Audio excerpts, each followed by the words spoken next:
Bonjour à tous, bienvenue pour ce nouveau numéro de Hors les Murs consacré aujourd'hui aux aumôniers d'hôpital. Ils sont pour la plupart des laïcs, quelques prêtres, accompagnés d'équipes de bénévoles et ils assurent quotidiennement dans les couloirs et les chambres de ces hôpitaux une présence spirituelle, un accompagnement, une écoute. Car en effet, la vie spirituelle est à la fois un besoin pour le patient, c'est un devoir pour la communauté chrétienne, mais c'est aussi un droit inscrit dans la loi. Alors évidemment, cette mission s'est accomplie dans des conditions très particulières depuis 1 an, avec la pandémie et le confinement qui l'a accompagné, des conditions drastiques dans l'hôpital.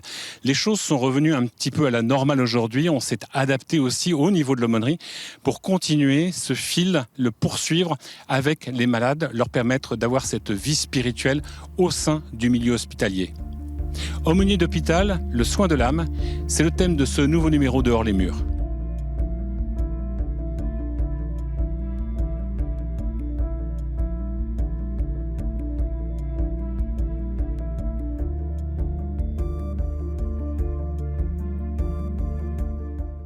Depuis le mois de mars 2020 et le début du premier confinement, rien n'est plus vraiment comme avant dans les hôpitaux. C'est le cas particulièrement ici, à l'hôpital Mignot, qui est devenu cellule Covid pour l'ensemble du département des Yvelines pendant toute cette période. Une pandémie, un confinement qui ont aussi affecté la vie de l'aumônerie de cet hôpital, puisque dans un premier temps, seul le prêtre avait le droit d'intervenir, et ce dans des conditions draconiennes. Depuis, pour cette équipe, la vie a repris presque comme avant.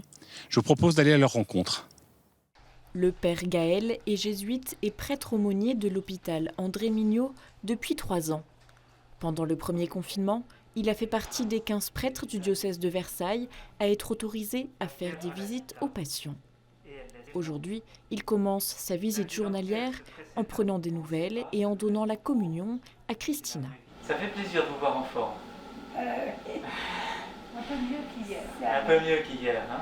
À l'occasion de cette crise, ça m'a conforté ou remis en évidence ce qui est fondamental dans la présence de l'aumônerie à l'hôpital, c'est-à-dire cette rencontre fraternelle avec le patient par une personne aumônier qui a le temps d'être présent, d'écouter, d'être un frère qui peut donner écho à la souffrance du patient, comme il le peut simplement parce qu'il est là. Pour l'équipe hospitalière, la période de crise sanitaire a aussi été difficile, mais une aide mutuelle s'est créée entre les soignants des différents services, les gens de l'extérieur qui les soutenaient à distance, mais aussi les aumôniers. Les soignants, on était tous inquiets aussi pour nos proches et pour nous-mêmes et pour les patients dont on s'occupait, si on pouvait leur transmettre la maladie. Et du coup, avec toute cette incertitude, il fallait pouvoir être présent et être bienveillant et pas être submergé par nos propres angoisses aussi d'humains. Nous avons vécu une période très difficile que nous avons essayé de l'organiser du mieux que nous avons pu. Là, en ce moment, on est un peu plus ouvert. On tolère que les aumôniers passent, enfin l'aumônerie passe dans les chambres. On tolère aussi les visites, même si elles sont un peu interdites, entre guillemets, pour accompagner nos personnes âgées qui ont vraiment besoin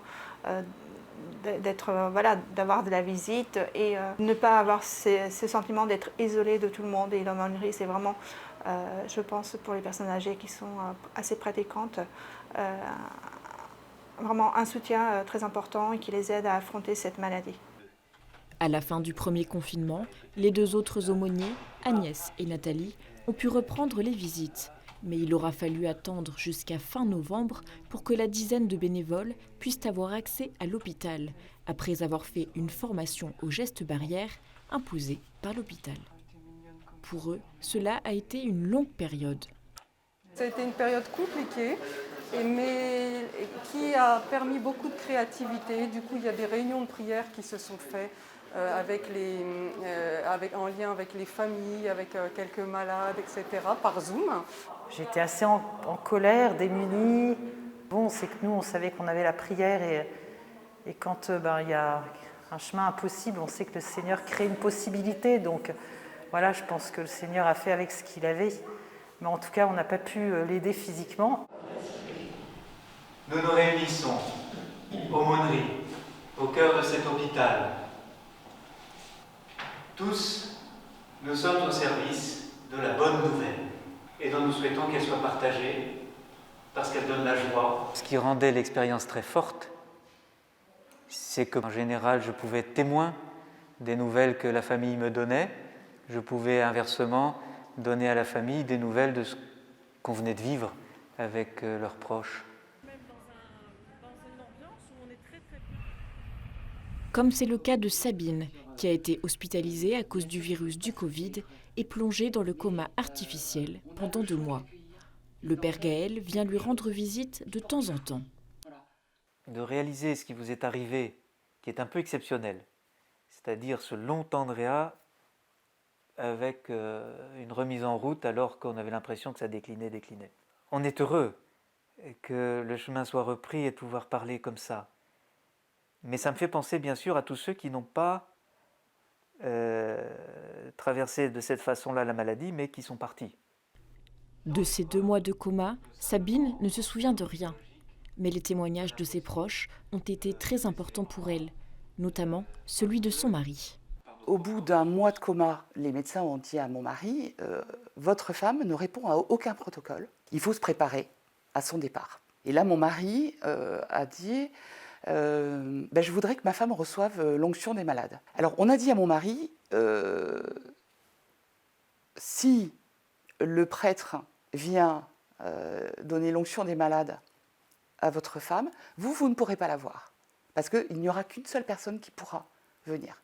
Mon mari a dit ce sera le prêtre. Voilà, je fais ce choix. Je me rappelle être entré dans cet immense hall habité par tous ces lits et tous les soignants qui s'affairaient autour des lits. Aussitôt, une infirmière est venue vers moi en me disant voilà, père, j'aimerais venir prier avec vous. Vous allez donner le sacrement des malades à une patiente. J'ai perdu ma mère qui est partie il y a 2 jours, malade du Covid. J'ai pas pu la voir, j'ai pas pu la retrouver avant qu'elle parte. J'aimerais profiter de cette occasion de prier avec vous. Et c'est comme ça qu'on s'est retrouvés tous les deux autour de Sabine. Pour sa famille et notamment pour sa fille, cette présence auprès de sa mère a été très réconfortante. Savoir le père Gaël au chevet de maman, on s'est dit maintenant elle n'est pas seule, elle est entre de bonnes mains. Et quand maman a reçu le sacrement des malades aussi, c'est ce que j'ai ressenti. Je me suis dit maintenant on a tout fait, on ne peut plus rien faire d'autre. Et en fait de devoir totalement s'abandonner à Jésus et de lui faire confiance et de lui dire maintenant Seigneur je m'abandonne à toi. Et dans ces moments-là, non évidemment il ne faut pas perdre espoir. Et moi je me suis dit aussi, tant qu'il y a de la vie, il y a de l'espoir. J'ai pu vraiment dire à Jésus que ta volonté soit faite.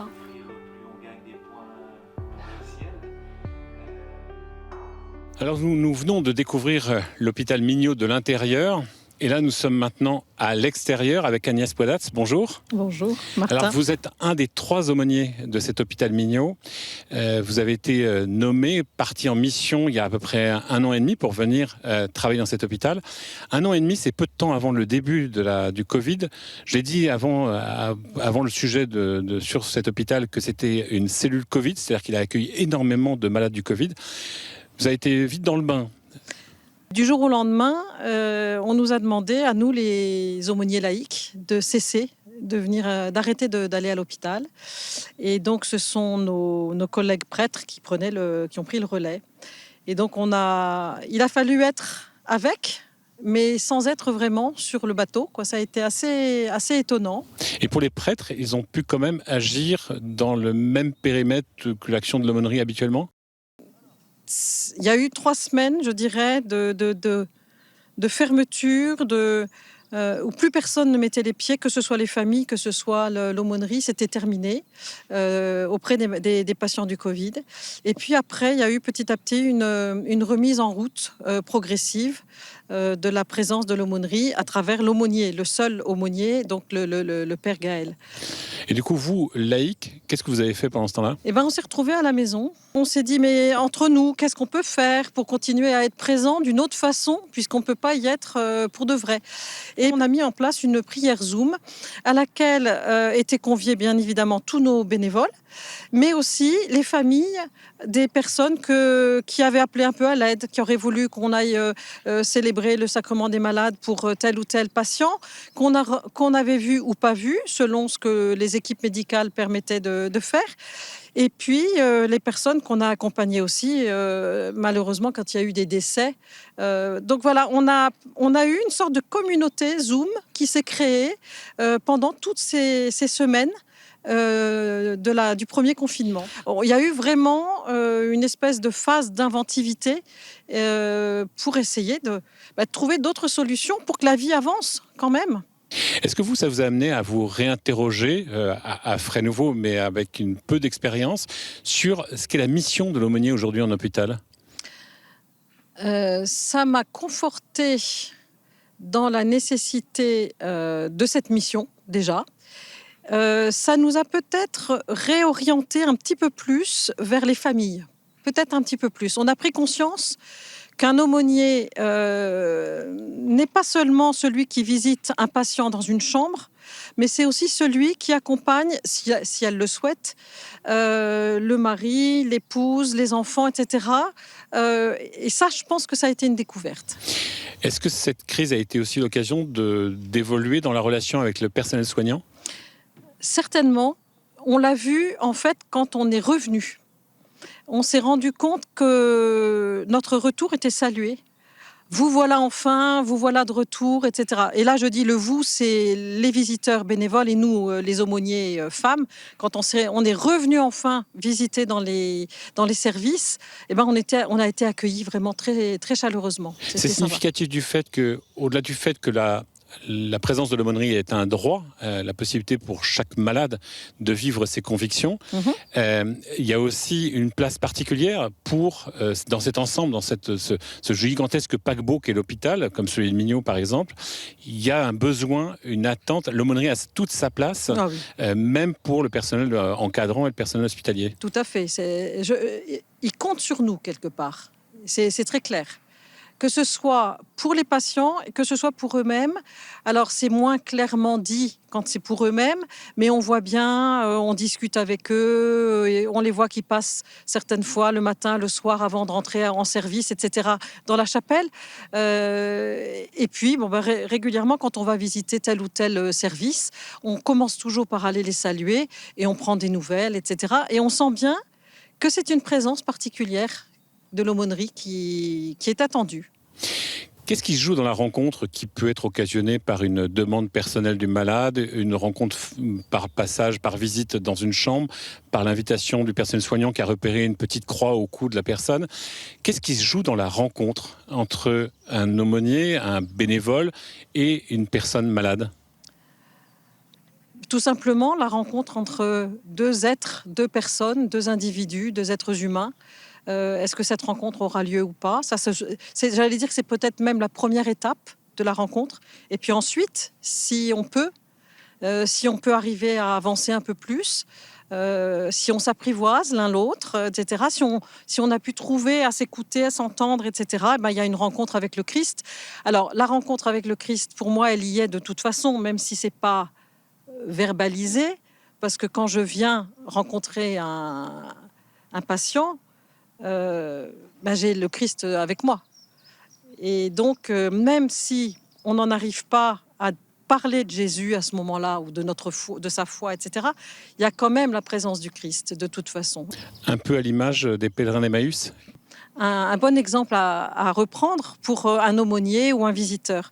Parce que c'est vraiment cette délicatesse du Christ qui s'approche des deux hommes qui cheminent et qui commence non pas par leur dire « Tiens, salut, c'est moi », mais qui leur dit « De quoi parlez-vous en chemin ?» Et il commence par les écouter, savoir ce qui les anime, ce qui les chagrine, ce qui leur fait du mal, parce qu'ils sont complètement bouleversés, et il marche avec. Et puis, à un moment, il prend la parole. Il leur dit, ben voilà, vous n'avez peut-être pas tout à fait compris, voilà ce que j'en pense, voilà la lumière que je peux vous apporter. Et puis on avance. Et à un moment, il y a la liberté qui se joue, c'est lui, il fait mine de partir. Et eux lui disent, ben, attends, il fait nuit, etc. Allez, viens avec nous, on t'invite. Et c'est là, au moment où il va y avoir la fraction du pain, où il va y avoir le geste vraiment eucharistique, que la reconnaissance se fait. Donc, il y a vraiment, moi je trouve ça magnifique, ce texte d'Emmaüs, parce qu'il est pour moi complètement symbolique de tout ce qu'on peut vivre dans une aumônerie, dans ce service du frère, voilà, avec toute la délicatesse du Christ. Merci. La présence des aumôniers dans l'hôpital est un droit inscrit dans la loi garantissant aux personnes dans une situation d'enfermement de pouvoir vivre leurs convictions. L'aumônerie, c'est généralement un aumônier, un prêtre, une équipe de bénévoles. Leur vie quotidienne, découvrons-la dans le centre hospitalier universitaire de Montpellier. Il est 14h et comme tous les jeudis, c'est l'heure de se préparer pour l'Eucharistie. Un moment de recueillement pour les aumôniers, les bénévoles, mais aussi certains patients du centre hospitalier Saint-Éloi à Montpellier.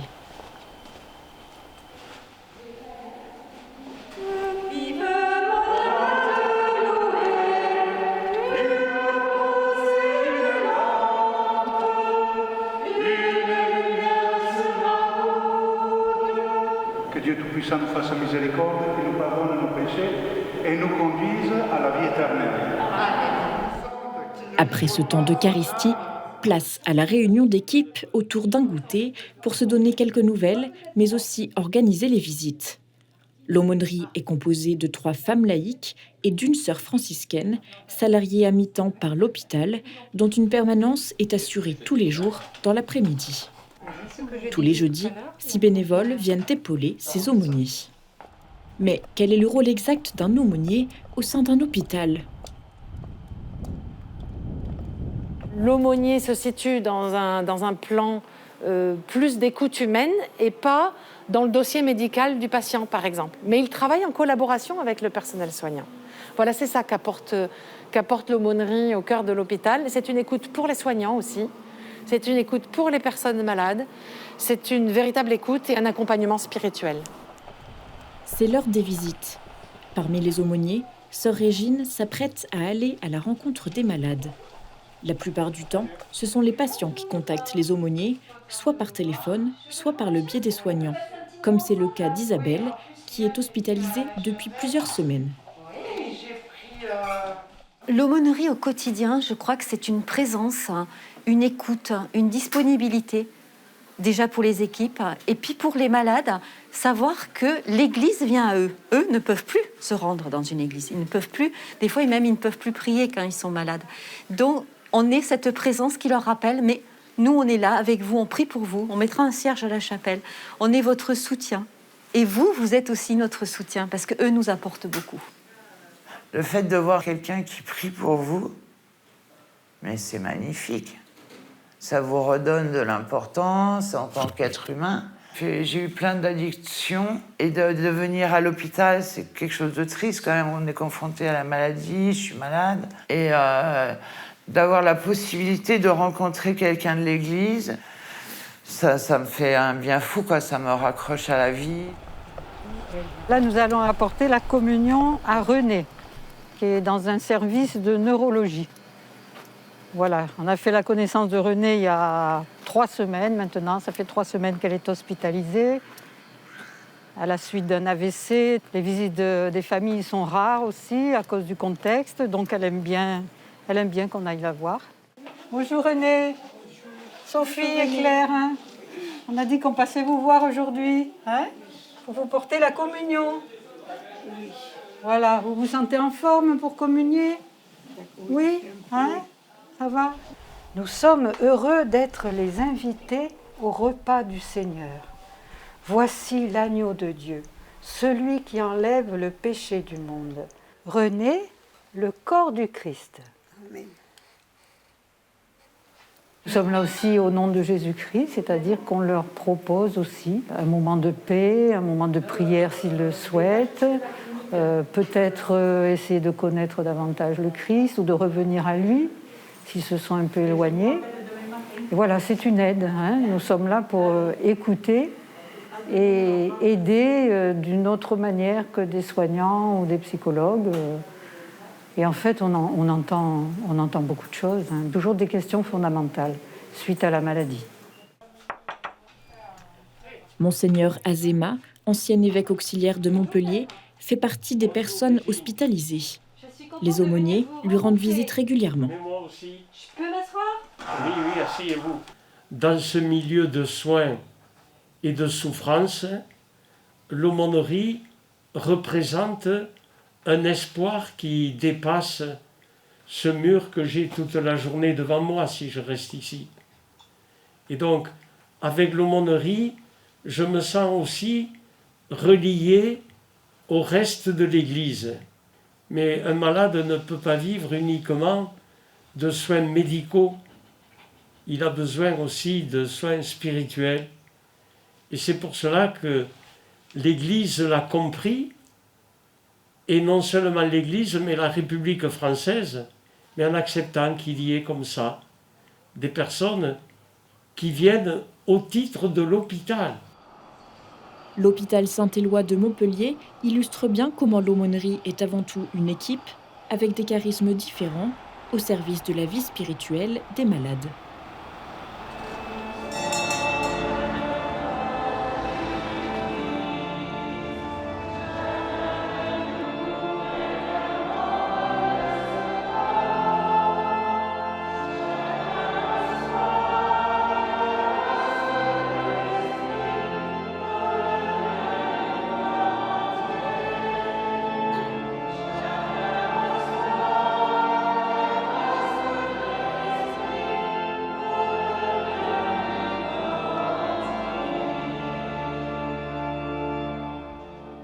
Par cette onction sainte, que le Seigneur, en sa grande miséricorde, te réconforte par la grâce de l'Esprit Saint.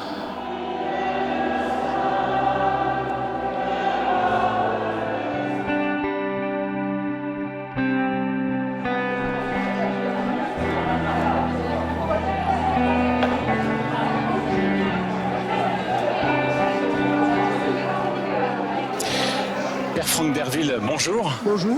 Vous êtes aumônier de Cochin et Port-Royal, et puis vous êtes également prêtre accompagnateur pour l'ensemble des aumôneries du diocèse de Paris.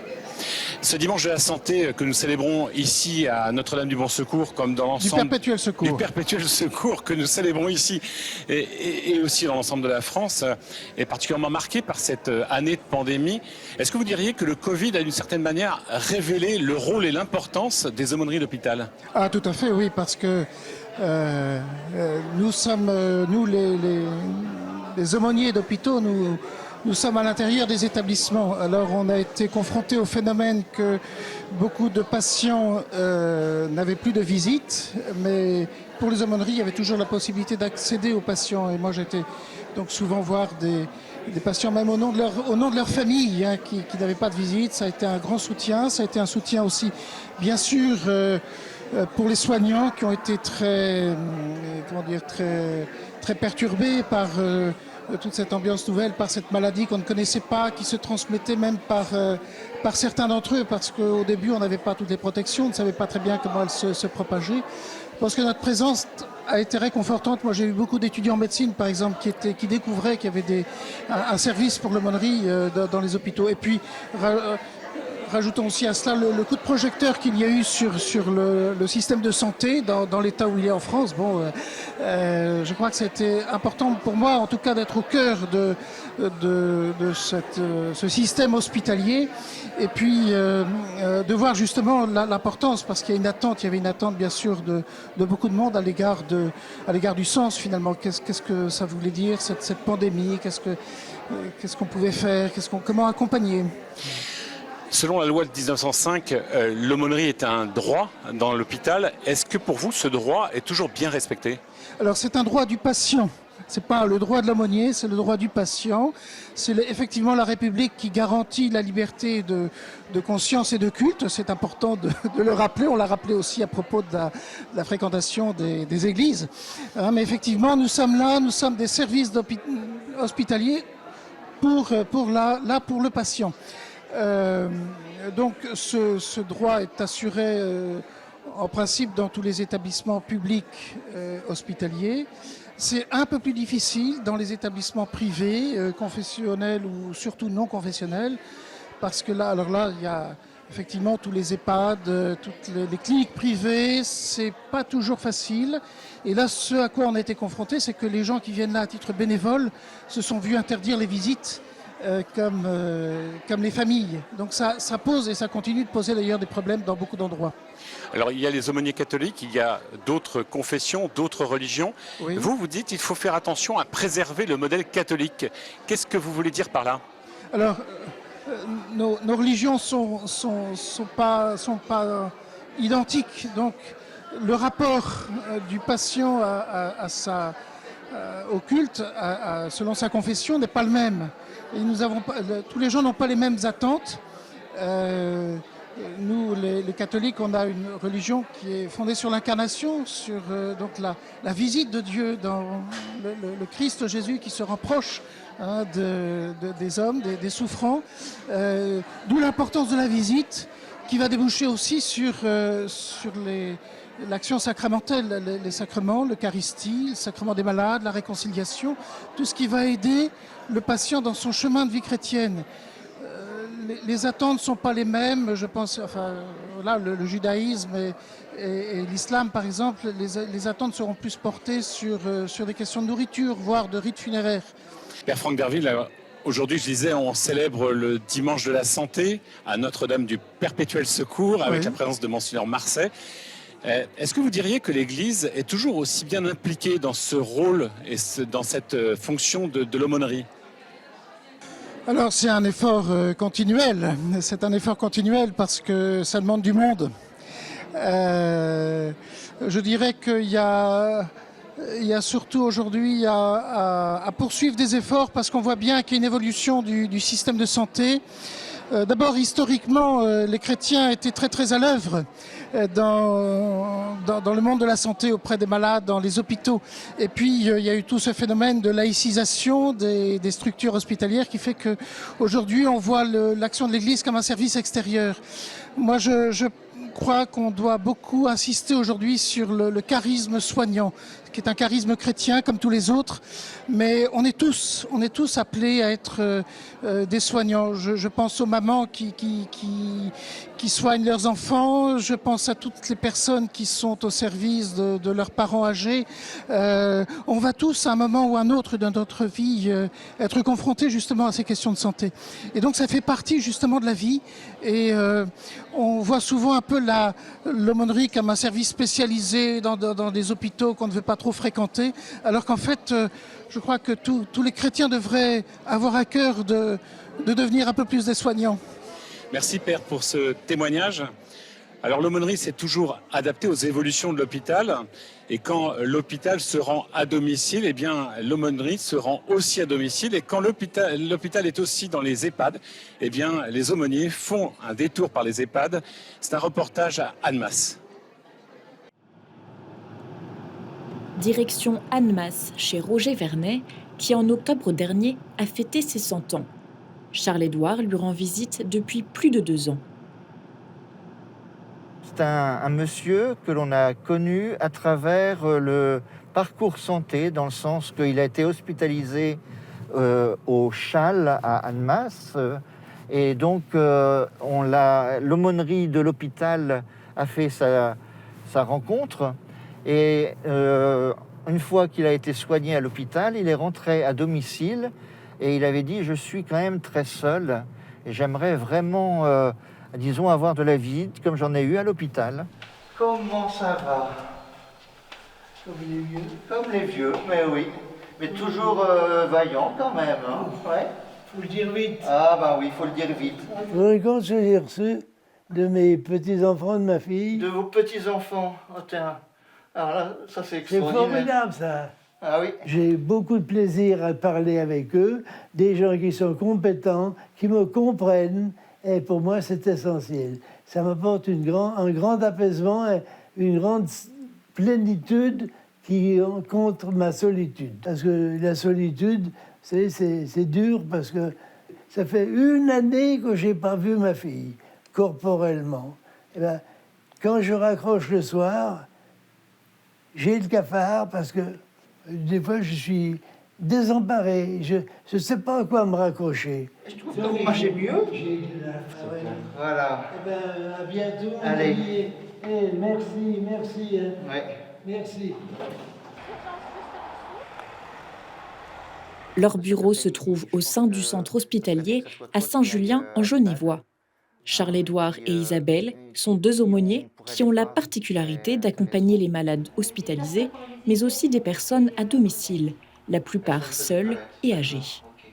À une certaine époque, dans les villages, c'était le curé qui allait visiter les malades, les personnes âgées, les personnes seules. Maintenant, disons qu'on n'a plus beaucoup de prêtres, et donc ce sont généralement des laïcs qui vont visiter les personnes à domicile ou en EHPAD. Vous savez que le Seigneur dit « j'étais malade et vous m'avez visité ». C'est ce qu'on essaye de faire, c'est d'appliquer cette règle-là, d'aller visiter les gens à domicile pour leur apporter du réconfort avec un soutien moral et spirituel.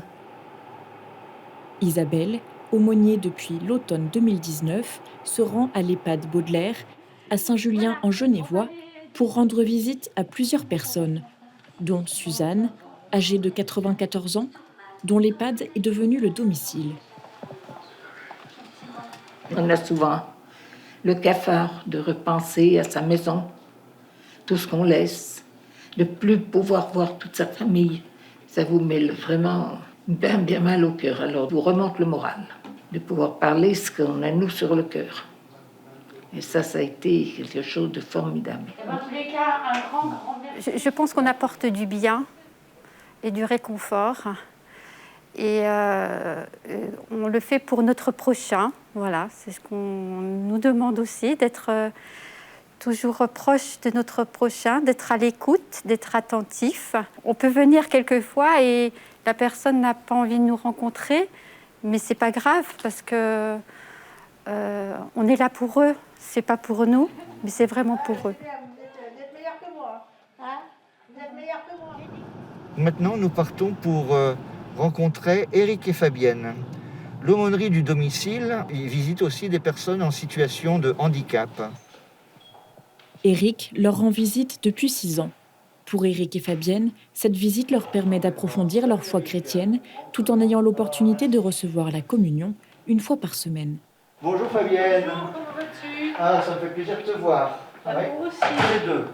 Je suis heureux de vous voir tous les deux. C'est très important pour moi parce que ça me réconforte dans mon choix de vie. Ça me rapporte aussi au Seigneur un peu de bonheur.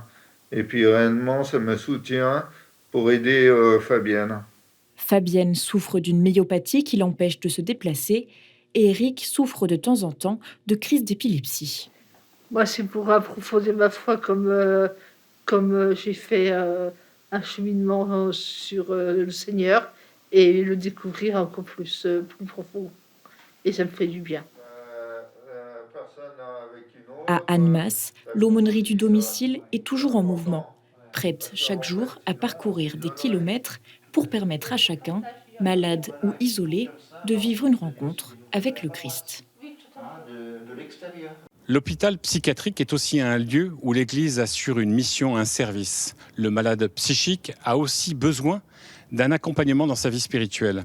Et ces derniers mois, marqués par l'augmentation des détresses psychiques, n'a fait que renforcer ce besoin. Reportage au centre hospitalier Guillaume Régnier de Rennes.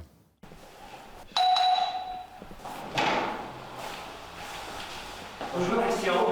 Ça va? Oui, sois les bienvenus. On va se mettre en présence du Seigneur. Christian vient 1 fois par semaine à l'aumônerie. Lors d'une hospitalisation pour traiter ses problèmes de violence, il a rencontré les aumôniers avec qui il a créé une relation de confiance.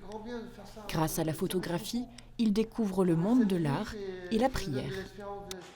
Je te félicite, il y a une telle fertilité dans ton travail photographique. Il est toujours en mouvement. J'étais quelqu'un de très violent et j'ai été pendant plusieurs années. Et aussi, j'ai fait confiance aux non-soignants et aux soignants et surtout au Seigneur. Et il m'a délivré de la violence et maintenant je suis calme. Et l'aumônerie pour moi c'est un palier entre nous et Dieu. C'est un refuge, on peut parler de tout ce qu'on veut, se confier et prier aussi avec l'aumônier. Une aumônerie dans l'hôpital psychiatrique est un lieu d'accueil et de soutien. Il y a l'accompagnement en effet médical, mais l'humain ne se réduit pas à ça. Et donc, en fait, l'aumônerie, elle consacre vraiment notre présence sous l'écoute de ce qui est à cœur. Voilà, il y a vraiment cette concentration seulement sur la relation humaine qui est importante dans un établissement hospitalier.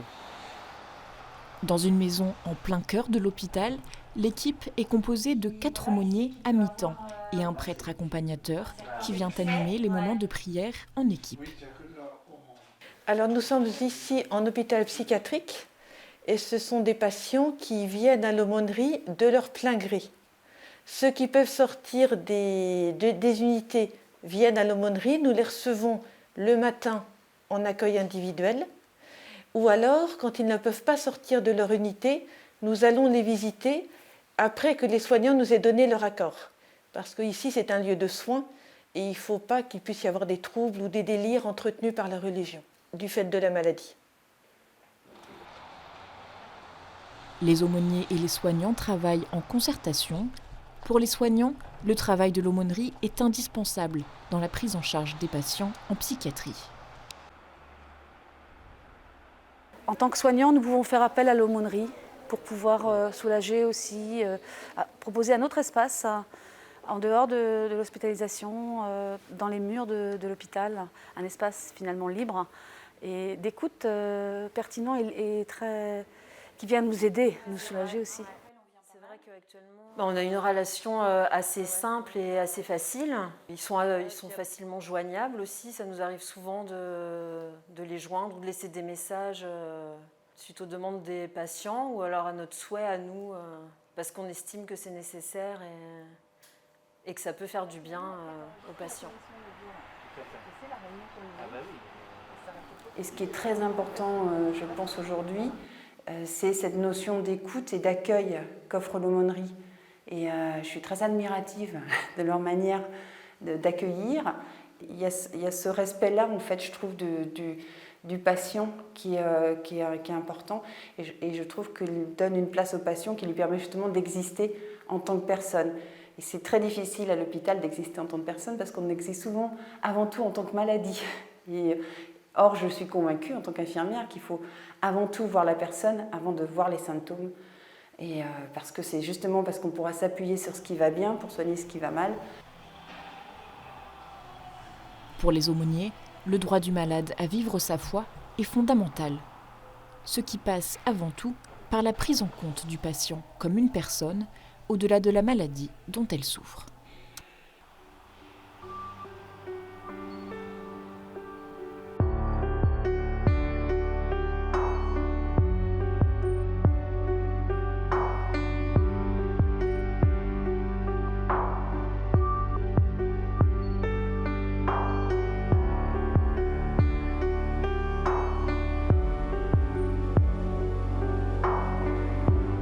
Nous sommes maintenant dans le 14e arrondissement de Paris, à l'hôpital Sainte-Anne, un hôpital connu qui traite à la fois les patients malades de maladies psychiatriques et neurologiques.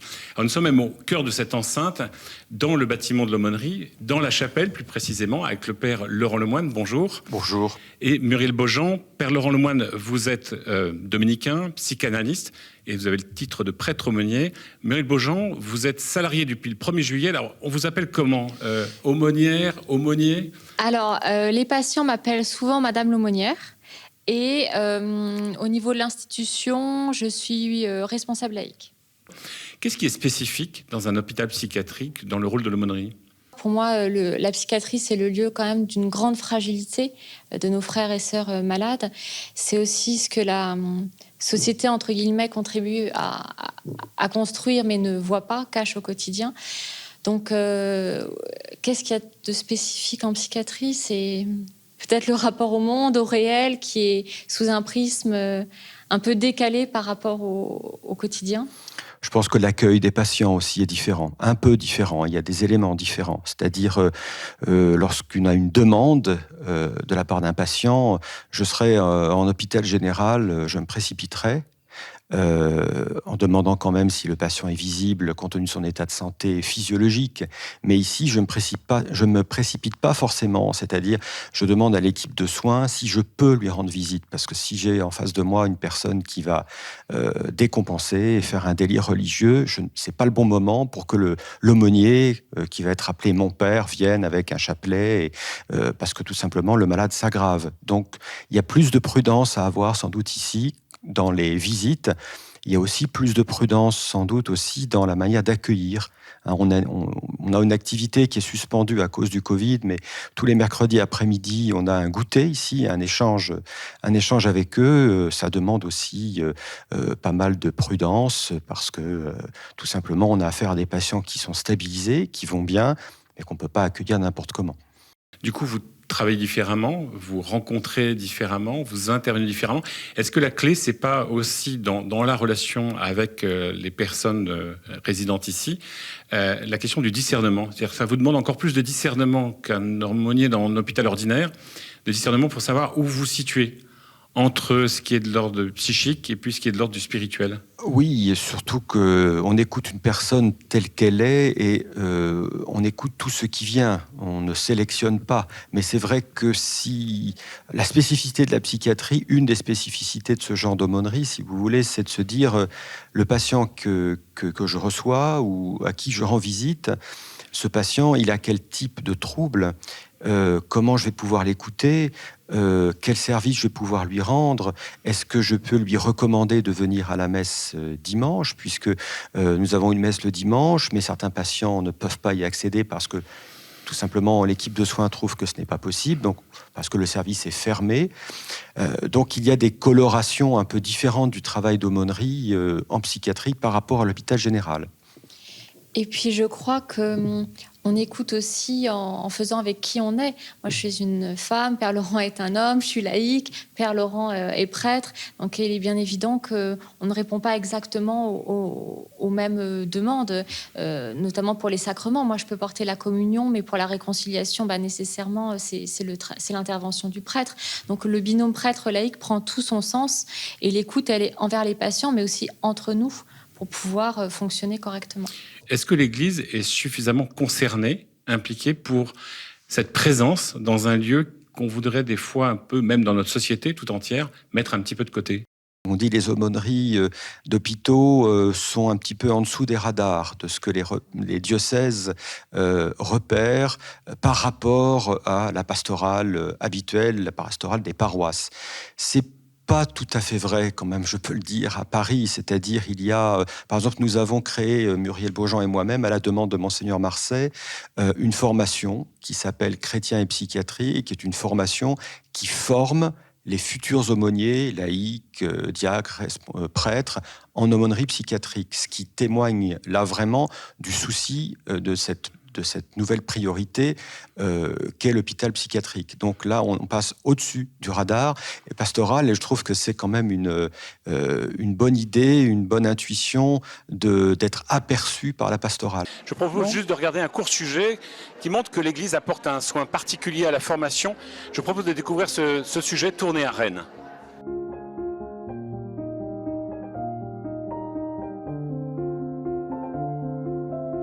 Depuis 2017, il y a un décret qui est paru et donc on nous demande d'être détenteur désormais d'un diplôme universitaire, religion, droit et vie sociale.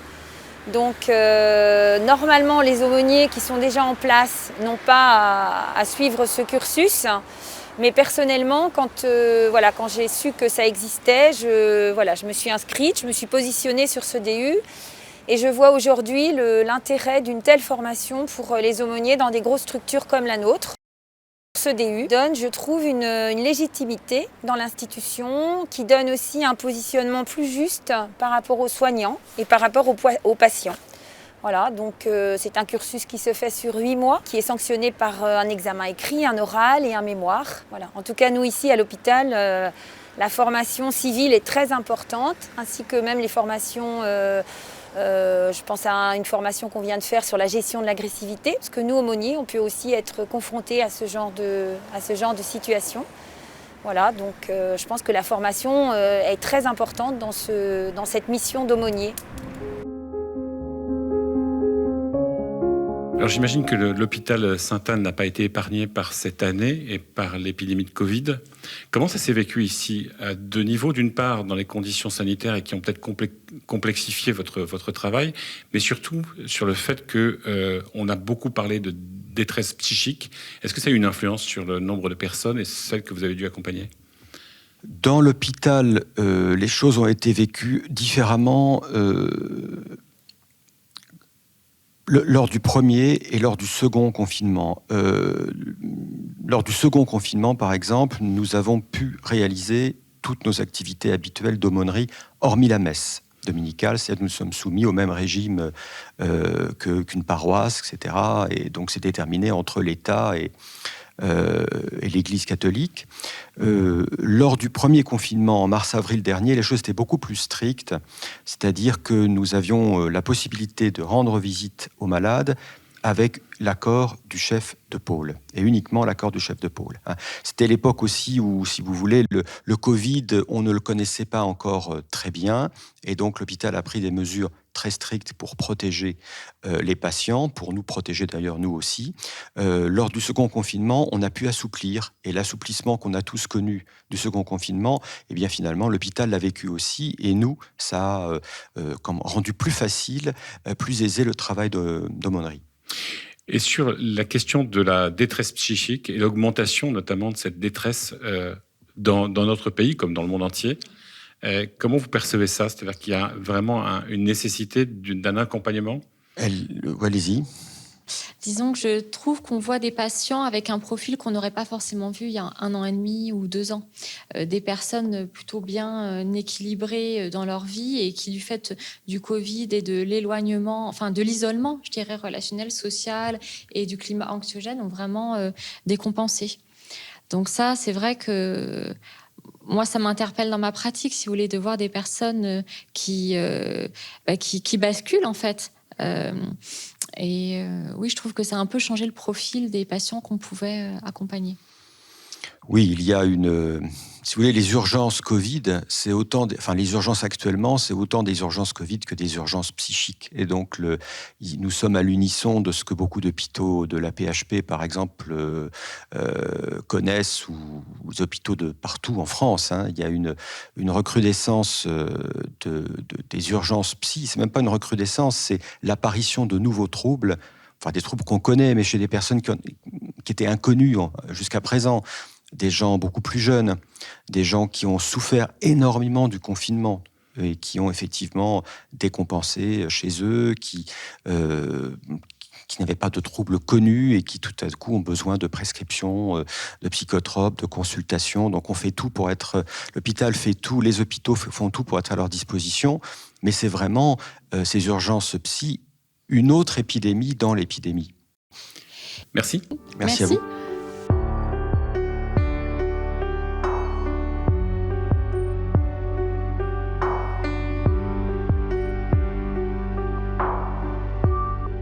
On a donc besoin, quand on est malade, d'un médecin, mais on a aussi besoin de sollicitude, on a aussi besoin d'un soutien, en fait, on a aussi besoin d'amour. Et que ce que vous faites dans votre engagement en hôpital ou en clinique, finalement, dans les deux manières par lesquelles vous agissez, vous avez un ministère d'amour. Le premier ministère d'amour, c'est la gratuité du lien que vous avez ou que vous créez avec des gens inconnus qui deviennent des frères. Et le deuxième lien, c'est que vous priez pour eux, même s'ils ne le savent pas. Parce que prier Dieu, c'est parler de quelqu'un à Dieu et le rendre proche de Dieu.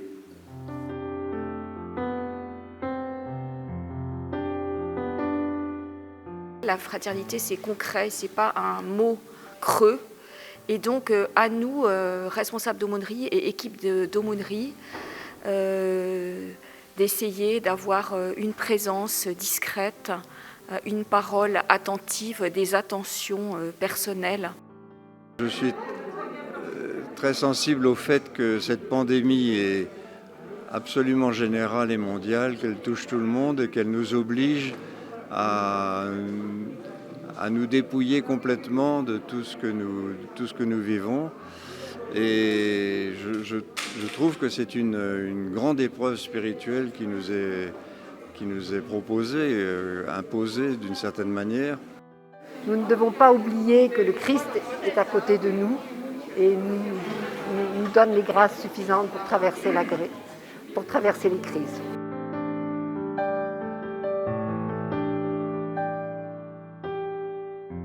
Et nous pouvons leur porter la joie, parce que cette joie, elle nous est offerte par la parole. Et l'espérance nous conduit dans tous les moments où les personnes, elles ne peuvent pas bouger. Nous allons vers elles et nous allons porter par l'espérance. La vie, elle est tellement riche de diversité. Il ne faut pas nous ramener qu'à notre corps, mais en même temps, il faut prendre soin du corps. Et c'est important de soigner l'intégralité. C'est dans le cadre des jardins de l'hôpital Sainte-Anne, en plein cœur de Paris, que nous terminons cette émission. J'espère qu'elle vous a donné l'occasion de mieux découvrir, de comprendre la réalité du travail des aumôniers d'hôpital, de cette mission d'église si particulière au service de ceux et celles qui souffrent. Je vous donne rendez-vous pour un prochain numéro de Hors les Murs. À très bientôt.